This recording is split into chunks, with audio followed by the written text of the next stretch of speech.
સવારે ચર્ચા થઈ હમ આજે આપણો વિડીયો બનાવવાનો, હમ એટલે વિચારણા તો હતી જ, હમ પણ બપોરે 2 વાગે એને તો ખબર નહીં. હમ. હું તો હિંચકામ બેઠો હતો. મેં પેજ બનાવ્યું, નામ આપ્યું મિસ્ટર એન્ડ મિસિસ ગુજરાતી, જે કોઈનું નતું. કોઈનું નથી. અમારા પછી મિસ્ટર એન્ડ મિસિસ ગુજરાતી જેવા ઘણા બધા ઘણા બધા. બનાવ્યું અને સારું નામ છે, મને ગમ્યું. લોગો સારું એટલે એકચ્યુઅલી કોઈ પણ કન્ટેન્ટ ક્રિએશનમાં આવવા માંગતું હોય ને હા. તો આ એક આઈડિયલ નામ છે કે આ કોઈ એક જ વ્યક્તિ લઈ શકે. મિસ્ટર એન્ડ મિસિસ ગુજરાતી આ નામ કોને ના જોઈએ? દરેક કન્ટેન્ટ ક્રિએશન જે હસબન્ડ વાઇફ કપલ છે કન્ટેન્ટ ક્રિએશનમાં આવું છે નામ જોઈએ. તમે ઓલરેડી લઈ લીધું છે, હા, તો તમને આ નામનો વિચાર કેવી રીતે આવ્યો હતો? બસ મને એવું થયું કે મિસ્ટર હું છું, મિસિસ આ છે, હમ અને મારે નામ એવું રાખવું હતું કે જે દરેકના દિલમાં ઉતરવું જોઈએ. હમ બરાબર, તો મેં કીધું મિસ્ટર એન્ડ મિસિસ ગુજરાતી રાખીએ, એટલે ગુજરાતીઓના દિલમાં આપણું નામ થવું જોઈએ. બરાબર છે. થાય ના થાય અલગ વસ્તુ છે. અમે અમારા આનંદ માટે વિડીયો ચાલુ કર્યા હતા. પછી બપોરે મેં ફોટો બનાવ્યો, અત્યારે હાલ બી એ ગ્રીન લોગો છે, એ દિવસનો આજ સુધી એ જ છે, અમે ચેન્જ નહીં કર્યો. ઓકે.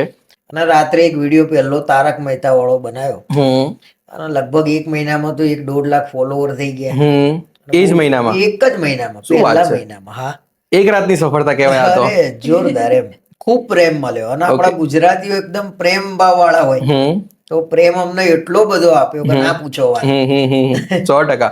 હેતલ મેડમ, અમને એ જણાવો કે તમારું રીલની અંદર સ્ક્રિપ્ટિંગ એડિટિંગ બધું કેવી રીતે થાય છે? સ્ક્રિપ્ટિંગ કરે, ઓકે. પછી 2 જણા જોડે બેસીએ, પહેલા એક ટોપિક વિચારીએ, પછી એની અંદર પોઈન્ટ્સ બધા કે આ લેવાના છે, હવે એ કઈ રીતે લેવાના, કઈ રીતે એનો વળાંક કરવો, એ અમે બંને બેસીને વિચારીએ.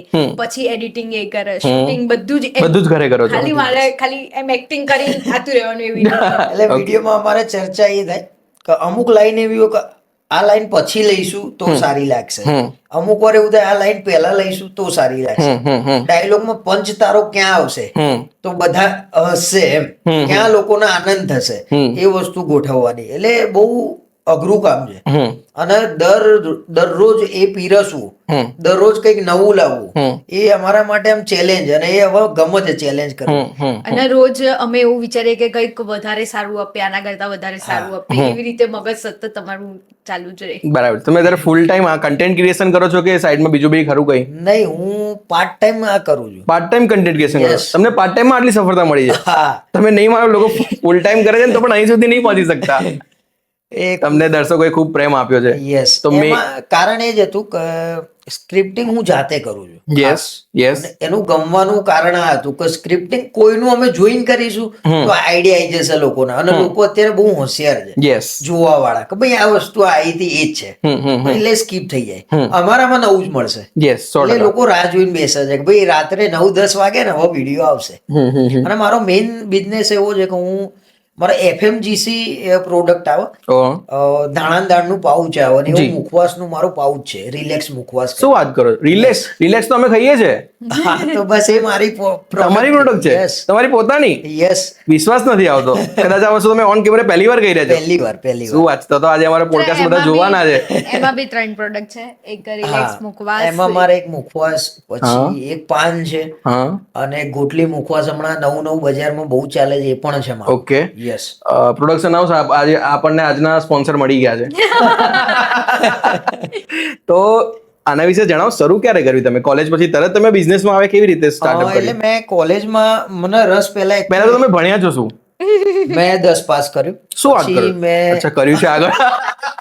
મેં કીધું ખાલી 10 કર્યું.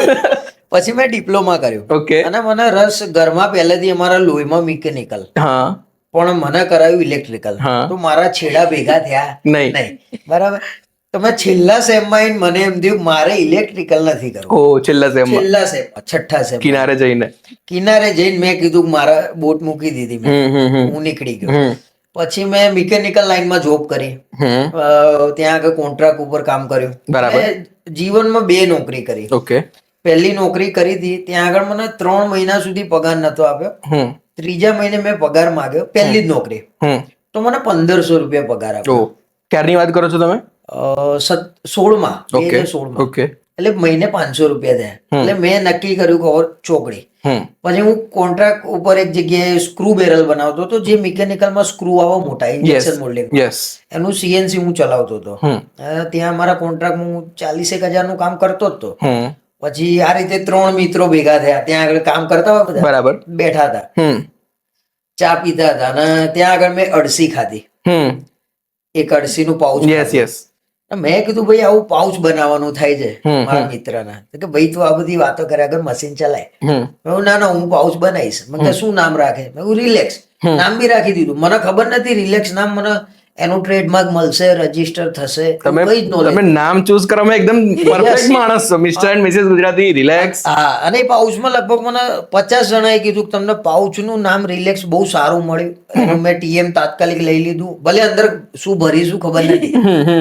એનું TM લીધું, રજીસ્ટર થઈ ગયું મારું. અને એ લગભગ એ 9 વર્ષથી એ બિઝનેસ મારો છે. 9 વર્ષથી તમે કરી રહ્યા 9 છો. વર્ષથી. શું વાત છે. અને એક્સપોર્ટ તમે ક્યાં ક્યાં કરો છો અત્યારે? અત્યારે અમદાવાદમાં ચાલે છે મારો, ખેડા જિલ્લામાં ચાલે છે, થોડું ઘણું મહારાષ્ટ્રમાં ચાલે છે. બરાબર અને એને એક્સપાન્ડ કરવું છે, ધીરે ધીરે હવે લોન્ચ કરીશું. બરાબર અને તમારા જે માધ્યમથી હું પહેલી વાર કહી રહ્યો છું, યસ. એટલે એના 200 ગ્રામના પાઉચ, પછી ડબ્બા, આવું બધું બનાવીશું. તો બધા અમે બી ગુજરાતીઓ તો સપોર્ટ કરવાના. 100%. અમે શુભેચ્છા આપીએ કે તમારી બ્રાન્ડ ઇન્ટરનેશનલ બ્રાન્ડ બની જાય હવે. Thank you. હેતલ મેડમ, તમારા વિશે જણાવો. તમે શું ભણ્યા છો, ત્યારબાદ શું કર્યું તમે? મેં 12 પછી બીકોમ કર્યું, M.Com કર્યું. ઓકે. બસ એટલે મેરેજ થયા ત્યારે મારે M.Com ચાલુ હતું. પછી 2 વર્ષ મેરેજ કરીને હું ભણી, પછી અમે વિડીયોનું ચાલુ કરેલું જ હતું. એટલે અમે એવું વિચાર્યું કે 6 મહિનામાં આપીએ કે જોઈએ કે આમાં શું છે શું નહીં ફાવે છે. આમાં આમાં જ વિડીયોમાં જ કર્યું. પછી જોબ ના વિચારીએ. જોબ ના કરવાનું કારણ મારું એક બીજું છે કે અમે બંને રહીએ છીએ, તો એમ કે ઘરનું બી સંભાળવાનું અને વિડીયોનું બી કરીએ, અને થોડું મને હાઉસવાઈફ રહેવું ગમે છે. અને ઘર ક્લીન રાખવાનું, રસોઈ સરસ મજાની કરવાની, એનો બહુ શોખ એ છે. મને શોખ છે એમ ઘર મારું ચોખ્ખું દરેક જોઈએ. મને ગૃહિણીને ઘર આમ દરેકને આ શોખ હોવો જોઈએ. હા, હોવો જોઈએ. એટલે તમે કન્ટેન્ટ ક્રિએશન તમારી સ્વેચ્છાએ આવ્યા છો ને કે પછી ફોર્સફુલી કરાવે છે તમને? સ્વેચ્છાએ. બંનેનું દિલ અમે નક્કી, મેં ના કીધું અમે નક્કી કર્યું હતું ઘણા ટાઈમથી, પણ જે દિવસે બંનેના દિલમાં થયું કરીએ એ દિવસે કરી નાખ્યા. બરાબર છે. યસ. અને તમે પાછું તમે પાર્ટ ટાઈમ કરો છો, એટલે તમને ઘરેથી બી કોઈ ના પાડે કે આ ના કરશો. ફૂલ ટાઈમ કરતા હોય તો કદાચ રોકે પણ ખરા. ઓકે. તમે મિસ્ટર એન્ડ મિસિસ ગુજરાતી નામનો ટ્રેડમાર્ક લીધો કે નહીં? યસ. લઈ લીધો છે? હા. ક્યારે લીધો? મિસ્ટર એન્ડ મિસિસ ગુજરાતીનો ટ્રેડમાર્ક મારા જોડે છે. કેટલા વર્ષો પહેલા લીધો છે? લગભગ 3 મહિના થયા. શું વાત છે. હમણાં જ લીધો મેં. જરૂરી છે, કારણ કે હવે તમે એકચ્યુઅલી તમે બ્રાન્ડ બની ગયા છો, એટલે હવે તો લેવો જ પડે. હા. કન્ટેન્ટ ક્રિએશનની તમારી જયારે ફર્સ્ટ ઇન્કમ આવી એની કેવી ખુશી હતી? ઘણો આનંદ થાય. મેં એકવાર એક વિડીયો જોયો હતો ઇન્સ્ટામાં, તો એ ભાઈએ એવું કીધું, હવે ખબર નહીં કોણ હતા કોણ નહીં, પણ એમને બહુ સરસ વાત કરી હતી કે તમે સોશિયલ મીડિયામાંથી 1 રૂપિયો પણ કમાયા એટલે તમે જીતી ગયા. બરાબર છે. એવું મેં સાંભળ્યું હતું, અને એ બહુ સરસ વાત કરી હતી. તો આપણા માટે આનંદની જ વાત છે. સમજો, 1 રૂપિયો આવે, 5 રૂપિયા આવે, આનંદ છે. બરાબર છે. તમે વ્લોગિંગ પણ કરો છો યુટ્યુબ પર, એના વિશે થોડું જણાવો. એ અમે પહેલા ડેલી વ્લોગ ચાલુ કર્યા, પણ એમાં થોડું અમને અઘરું પડ્યું, કેમ કે 2 જણા હોય તો શું બતાવવું અને કાઠું પડી જતું હતું. પછી અત્યારે ટ્રાવેલ, જેમ કે બહાર ગયા 10-15 દિવસ, પછી એવી રીતે બતાવીએ છીએ વ્લોગિંગમાં, એ રીતના. બરાબર છે. તમે યુટ્યુબ, ફેસબુક અને ઇન્સ્ટાગ્રામ 3 જગ્યાએ અત્યારે ત્રણેયમાં ડિસ્ટ્રીબ્યુશન કરો છો. તમને શું લાગે છે, ફેસબુક વધારે પૈસા આપે છે કે યુટ્યુબ વધારે આપે છે? આ સવાલ અઘરો લાયા તમે. સારું છે, આમ સારું છે. પણ બંનેની કમ્પેરિઝન કરીએ તો ફેસબુક સારું આપે. ફેસબુક સારું આપે છે ને? અને આ વાત એકચ્યુઅલી ઘણા લોકોને ખબર નથી. બધા અત્યારે યુટ્યુબ પર રેસ લગાઈ રહ્યા છે, પણ એકચ્યુઅલી ફેસબુક સારી અર્નિંગ આપી રહી છે. ના ના, ફેસબુક સારું આપે છે, યુટ્યુબ પણ આપે છે. યુટ્યુબ નું એક એલ્ગોરિધમ છે કે એની આજુબાજુમાં તમને મળતું રહે. પણ સારું છે એમ, ચાલે. પણ આને હું એવું ગણું છું કે આને પાર્ટ ટાઈમ જ રાખવું. પાર્ટ ટાઈમ રાખવું. ગમે તેટલું તમે આમાં આગળ આવો,